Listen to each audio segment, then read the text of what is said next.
Hello and welcome to the two-man power trip of wrestling. Your host, the GP John Poz. With me today, very special guest, former 16-time USWA Tag Team Champion. He's a USWA middleweight champion, TV champion, JC Ice, aka Jamie Dundee. Jamie, welcome to the two-man power trip. How you doing?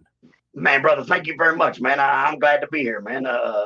It's been a long time since I've done a wrestling podcast talk show, so I'm excited about it, man, because yours is up there in the top ratings, man. I'll let you know right now. Yes. What's going on in your world? What are you up to? I see you got a lot going on back there. Man, I got a lot going on, man. I got my family together finally for the first time in life. All the Dundee clan is like all together, bonded. Sometimes it takes a bad sacrifice to get there, but we are there, and it's a wonderful thing, man, because I was a lost soul for many years. I was just one of them old traveling wrestlers, But now I understand what the world's about, man. It's about family, bro. It's about those that are there for you, whether you need them to be or not. They're always there for you. That's pretty good stuff. Now, speaking of family, how's your dad doing? My dad is good. He just don't know it. He's got, as you know, in the wrestling world, we're tough guys. You know what I mean? He's got a stage 3 dementia, but wherever he's at, he's always smiling. Every time I see him, he just got a smile on his face, and his arms are crossed. So he's probably back in the 70s or 80s, Lawler versus Dundee in Memphis, and that's what makes him smile. So I'm glad to know it, man. But he's doing all right. But then again, I mean, dementia is just one of those things that deteriorates the body and takes you down. And but for right now, he smiles all the time and he's happy. So I'm glad to know that, Now, speaking of Lawler and Dundee, one of the greatest feuds. Obviously, you probably love that feud. What's your best memory of that feud? My best memory of the Lawler Dundee feud would have to be when my beautiful mother got her head shaved in 1979 in the middle of the Mid-South Coliseum that purchased our very first home in the United States of America. Because, if some people don't know, we came from Australia. I got this full-blown Australian accent right here. My family knows that we are Australian, but I'm kind of like from down south Australia. I was raised in America, so I talk like a redneck, but I'm Australian by birth and redneck by choice. But my fondest memory is my mother when I woke up at 8 years old and went in to eat some cereal right before I went to school, and my mom was bald, and I said, "What happened?" And she said, Bill lost, and then began to cry. And then we moved into a really nice home the very next week. And so Jerry Jarrett said to me, he said, "You know how hard it is to convince a woman to shave her head in the middle of the Mid-South Coliseum, especially in 1979? I said, "No, I don't." He said, "It's almost impossible." But when we said, "It'll purchase your first home," there it was, man. That's all it took, Amazing. Were you shocked that happened? Because if you go back and look, it's like, come on, there's no way Dundee's losing this. They can't shave her head. Of course, because they shaved Dundee's head the week before. So, it was, people, from those that don't know, it was like one of the best drawing angles in professional wrestling for 16 weeks in a row. It sold out the Mid-South Coliseum because Dundee done beat Lawler for everything he had. Lawler disappeared. Lance Russell found him drunk in a ditch. Lawler don't even drink, and now he's drunk in the ditch. The world, the greatest guy on the planet he's lost everything, and then he comes back and he starts winning it back like Rocky Balboa, and then it gets down to Dundee's hair, and Dundee loses, and then Lawler says, "You don't have nothing I need, Dundee. Go away. You get no more title shots. You get nothing. You have nothing." And he says, "I bet my wife's hair wasn't a person on this planet except my mama that ever thought that they were going to get to shave that woman's head." You know what I mean? They just had to, and they didn't film it because back in them days, if you missed it, then you just missed it.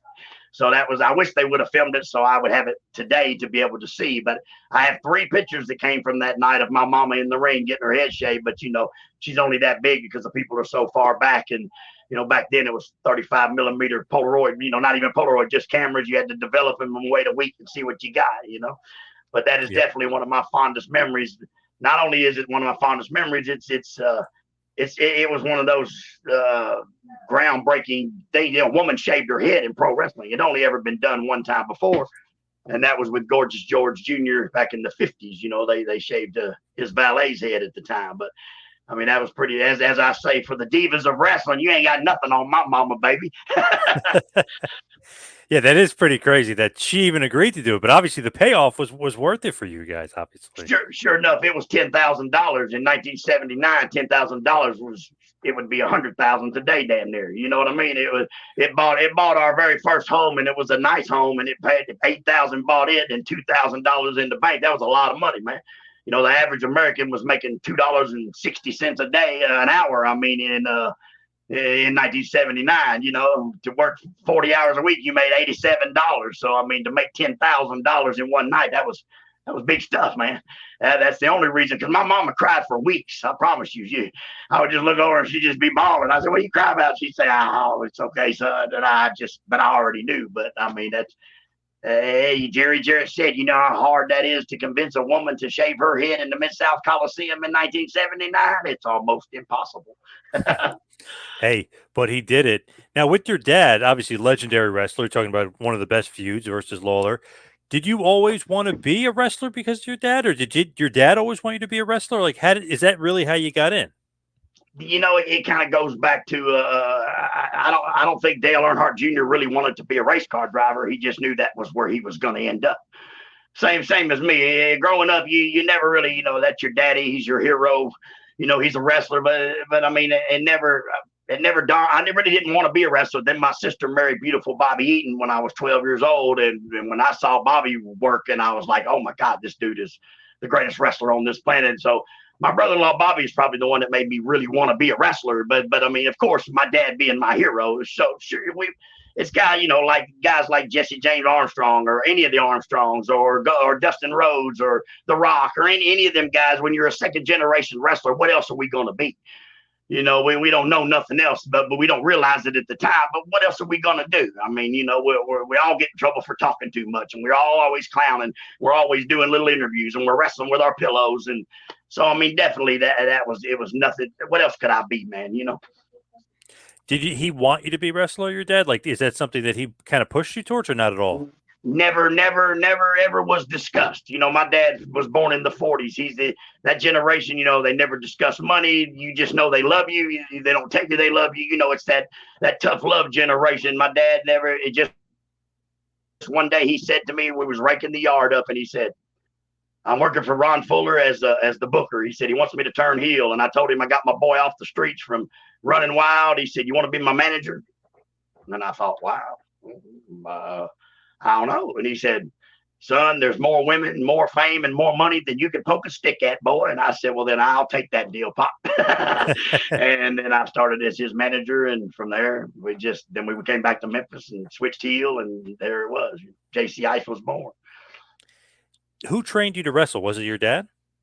Here's how I tell everybody. I really wasn't trained to wrestle. It was one of those things. My dad had a wrestling school. So who would you think was going to take the bumps?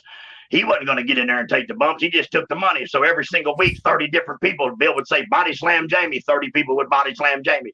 Drop kick Jamie. 30 people would drop kick Jamie. Shoot Jamie in the ropes and clothesline Jamie. So before I knew it, I was really a good wrestler because I'm taking 30 times more bumps than anybody else. I'm learning, you know, it was one of those, it was, I didn't see it coming. You know what I mean? It was just, he would throw me $100 or $50 to help out. And then, you know, I would go there and take the bumps for the people. And before I knew it, I learned how to wrestle, you know. So when you're getting in, right, where do you first start? Like, I know managers, but where do you actually first start wrestling? Was it Memphis? Was it Lawler and Jarrett? My very first match was in Knoxville, Tennessee, when I was Bill's heel manager. I was like Bill's man, Bill and the RPM's manager. I was like 16 years old. And Ron Fuller opened up a company called USA. It is split from Continental. And my dad said, you know, like you said, "I'm going to switch heel. I want you to be my manager." And so then just like 4 or 5 weeks in, you know, they had a little angle match where a midget comes to town named Butch Cassidy, and he's beating me up because I'm the little heel manager, you know, and I'm taking all the bumps and flying around, and Bill runs down, power drives him. I get the 1, 2, 3, and the people are really super mad, you know. And from that moment, and then my very first, as I call, match was against Downtown Bruno in Memphis, Tennessee, because that company closed. We go to Memphis. Bill's always a baby face, so I can't be the heel manager. So I'm just go to the ring with Bill and then switch me heel. I bring in Steve Austin, all these guys to, you know, beat my daddy up. Always, you know, the rebellious son against the good old American dad, you know. Oh, yeah. What'd you think about Jerry Jarrett? I loved him. I mean, without Jerry Jarrett, my family, my whole entire family, we would have never came to America. We would have never the Dundee name wouldn't have been nothing, because it would have been, we came here for Nick Goulas, and then 2 years later, Jerry Jarrett splits from Nick Goulas, and my old man has to make a decision, where do I go? And he chose the right one. Obviously, he chose Jarrett. But if Jarrett would have failed, then my family would have been on an airplane back to Australia. You see what I'm saying? So it was one of those. Yeah. So I got Jerry Jarrett, one of the greatest minds in our wrestling business. Everything they're doing today is just half of what Jerry Jarrett already did in the 70s and 80s, What did you think of Lawler? Because obviously your dad and him have a ton of history, but what did you think about Jerry? And obviously you're technically working for him as well. Sure. I think Jerry is the king, baby. I mean, how else can you say it? He is the king. And haters are going to hate. For those people that didn't like Lawler, they didn't like Lawler because Lawler was Lawler. He's the king, baby. He earned it. He started drawing programs when he was a kid in the crowd. And Jackie Fark, it's a great story. And the guy never did drugs and never did alcohol and never did nothing. But he was the king, baby, And I mean, what can you say about the guy? He sold out every building he ever worked in. You know what I mean? I mean, he's the king. He is definitely the king of wrestling, and I got nothing but love for him. He was a tyrant and an asshole, just like my dad was, but it was a different time in the world. The 70s and 80s was different than 2020, Yeah, for sure. Being a smaller guy, and obviously your dad was a smaller guy, how does that go, like, psychology wise? Because it doesn't seem like it affected you guys. Like, nobody says, oh, they were too small. Nowadays you say that a lot about guys, but not really so much for you guys, to be honest.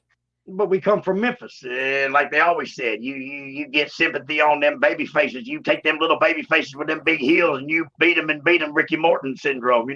You sell like hell, you get over. The people, because I mean, honestly, in our business and our sport, the bigger the guy, the more the pounds on me, the tougher I am at the end. When I make that comeback, baby, it's the good old superhero story. It's the Rocky Balboa syndrome. If Rocky would have just came out and beat everybody right off the rip, the movie would have sucked. You got to get sympathy on that baby face. You got to make, them people they believe. And the reason the people believe is because we believed. It may have been a work, or it may have been a script wrote, as they call it today, but it wasn't like that in our day. They gave you 2 pointers, and they said at the end of the match, do this, and the rest of it was up to you to sell your product. Because see, what people hard to believe and understand is we went to the same town every single week. Every Monday night, Memphis, every Tuesday night, Louisville, every Wednesday night, Evansville, every Saturday night, Nashville. And we had to keep the people coming back with the same 10 guys on the card. Try that. You know what I mean? The WWF comes to town once a year, and they can't sell the building out. Dundee and Lawler sold out the Mid-South Coliseum 16 weeks in a row, just 2 dudes. You see what I'm saying?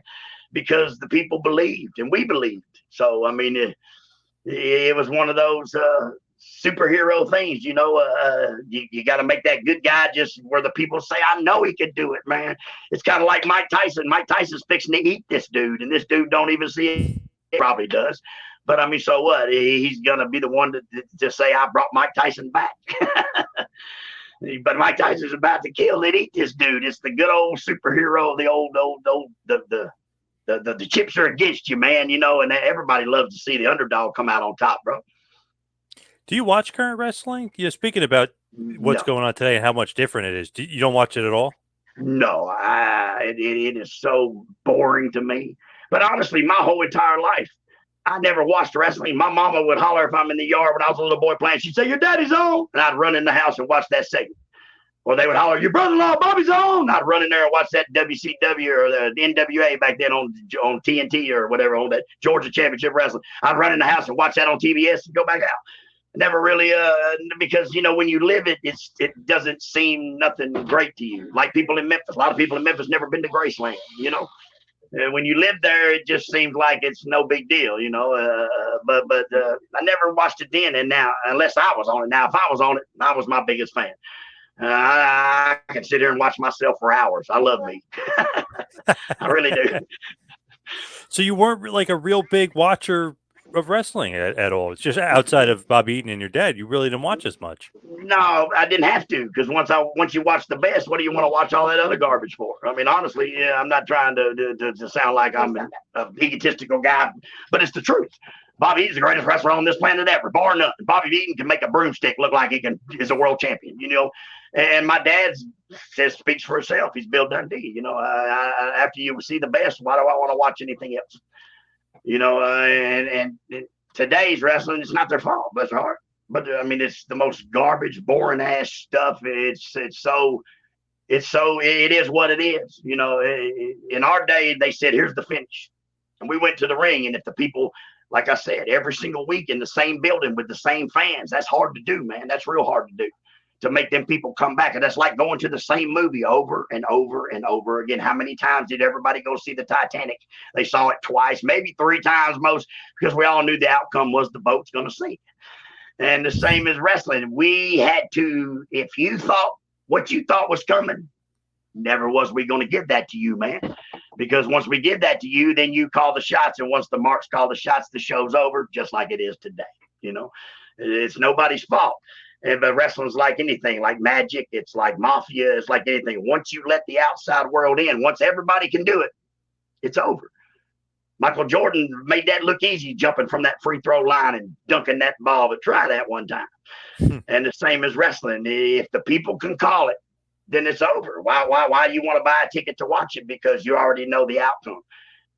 And the same as in our world, we had to do it every week in the same building in front of the same people. And that's just, I don't even think people even understand how hard that really is, man. You got to get them keep coming back.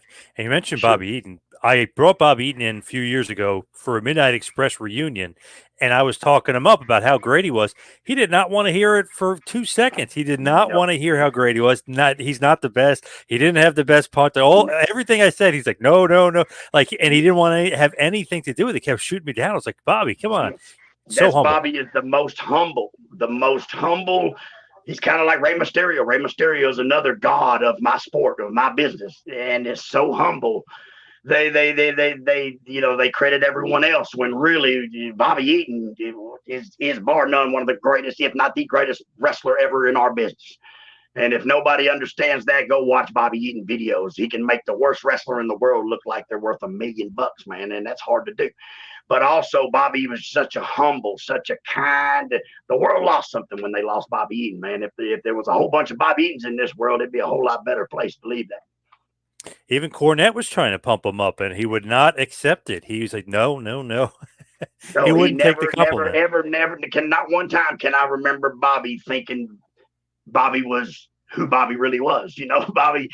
If Bobby could see himself like we all saw him, then Bobby would understand. But to Bobby, it was all Bonesy. Bonesy was what he called me. He married my sister when I was 13, and I'd had appendicitis, and I came out of the hospital, and I probably was about 78, 80 pounds, and he called me Bones. So my whole life, he would call me Bonesy. He'd say, Bonesy, I got to go on the road. Roll Bobby Lee a joint. Roll Bobby Lee some joints. So I'd roll up a few joints for Bobby Lee so he could go on the road. You know, that's one of those things. He married my sister, and that dude was my hero, man. From that, I miss him every day, man.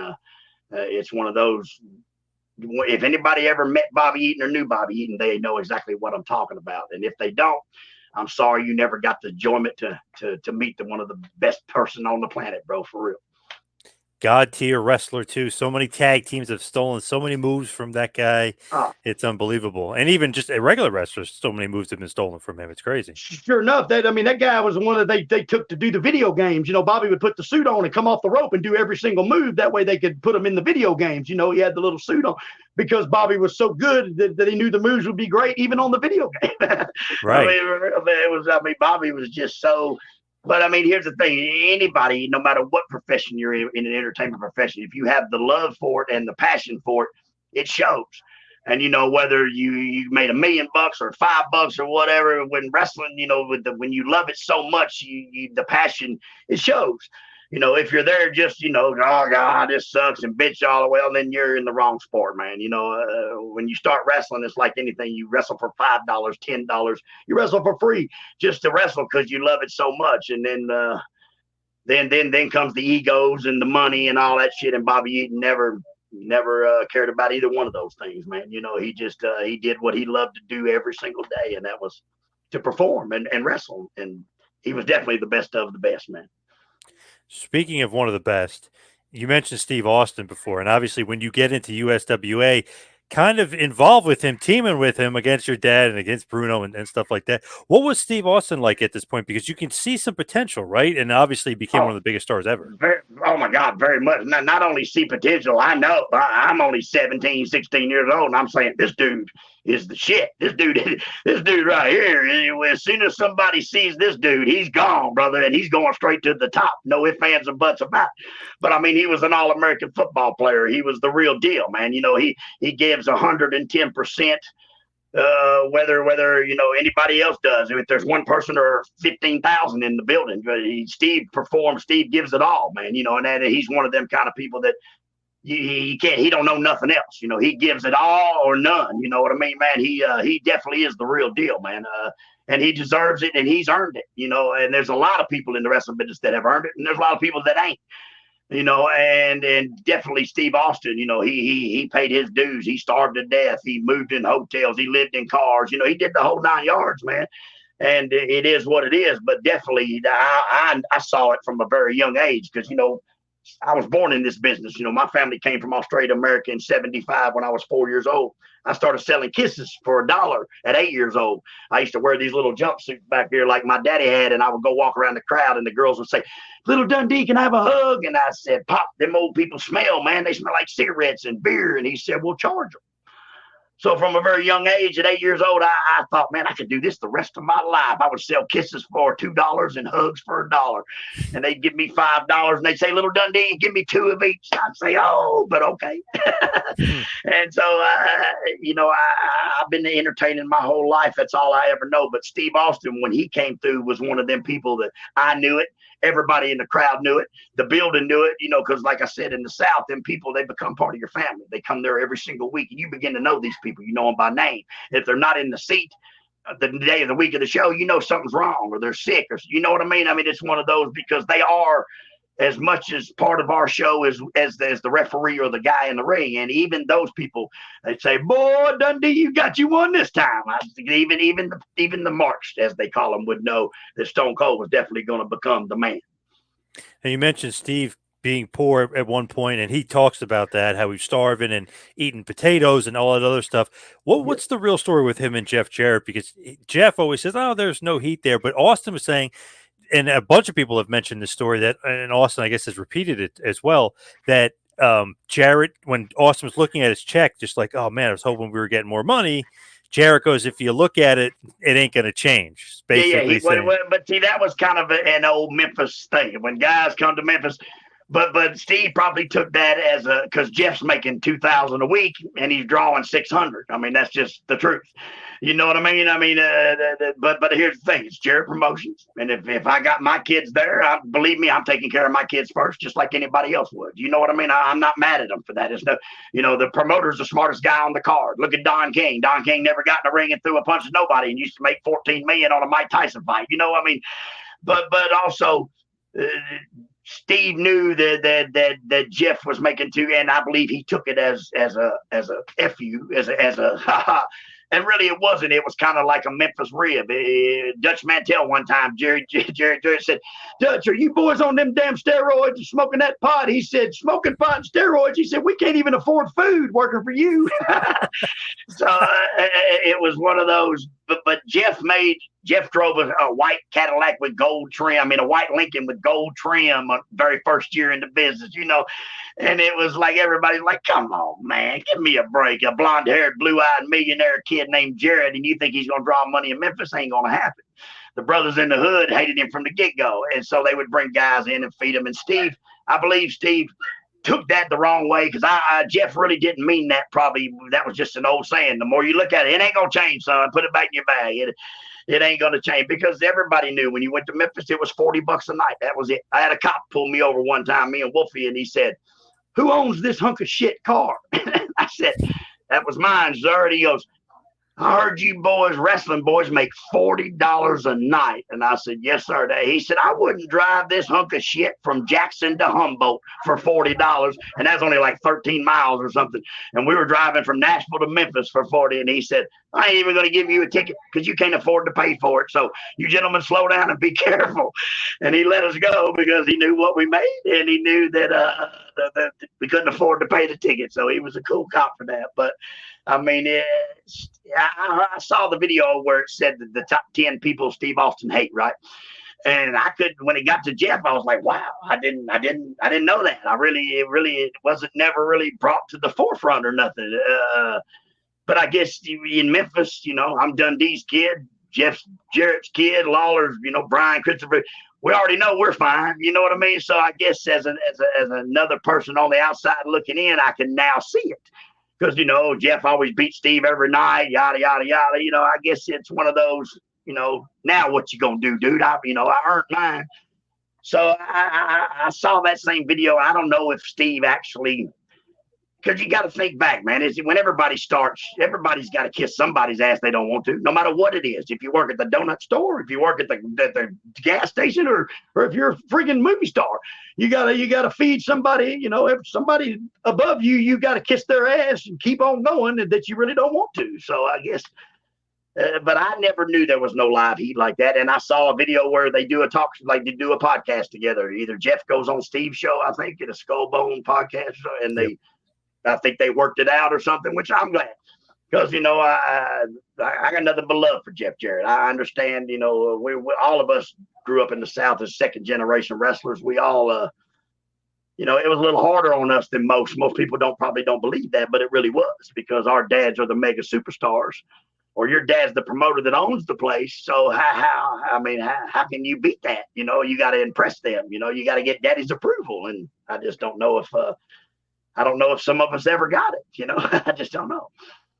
Do you think that affected you guys like you and Brian Christopher? As they say, you meet the same people on the way up as you do on the way back down. They've always said that in life, no matter what it is you do. That's why you got to treat everybody the same on the way up as you do on the way back down, because you never know who's going to be in charge when it's at the right time. But I believe Brian Christopher definitely got a lot more heat than I did. I got my own heat just because I'm a loud mouth and I don't shut up and I don't care what nobody thinks because I'm Bill Dundee's boy. And that's just I don't care. You know what I mean? And the rest of it is you can't get no better than what I got. My daddy's Bill Dundee and my brother-in-law's beautiful Bobby Eaton. Ain't nothing you can tell me about my business. Nothing. You know what I mean? I've been on it since I was born, and those people are my family, and those are the ones I saw every day of my life. So I don't care what people think about me. I don't care if people agree with my opinion. When I'm asked a question, I give what I feel to be the right answer. And if it's wrong or you don't care, I don't care about that. I don't go back and read comments on things I put out on Facebook. I don't care about none of that. I really don't. I'm not asking for nobody's opinion or approval. I'm just telling people what I feel and how I feel at this moment about the situation. And I've always been that way. Brian was a little different. Brian was raised with his mother, so he saw his dad on certain days, and it was a difference. I saw my old man every night. He was a prick every night. If the town didn't draw, he came home and took it out on us. That's just how life was back in that time. Brian only saw it, but Brian got a lot of heat he didn't deserve over his dad, because a lot of people, as they say, haters, they're not man enough to say things that I say in the world. I say shit, and I don't care who it offends. I don't care who's mad about it. That's how I feel about the moment or about my opinion at that second, and I don't care about it. Brian got a lot of heat for things that his dad did to other people that Brian didn't deserve the heat from, but they weren't man enough or had the balls to say it to Lawler. You see what I'm saying? Yep. Oh, no, I think my phone's fixing to die, man. Oh, of course, I'm unprepared.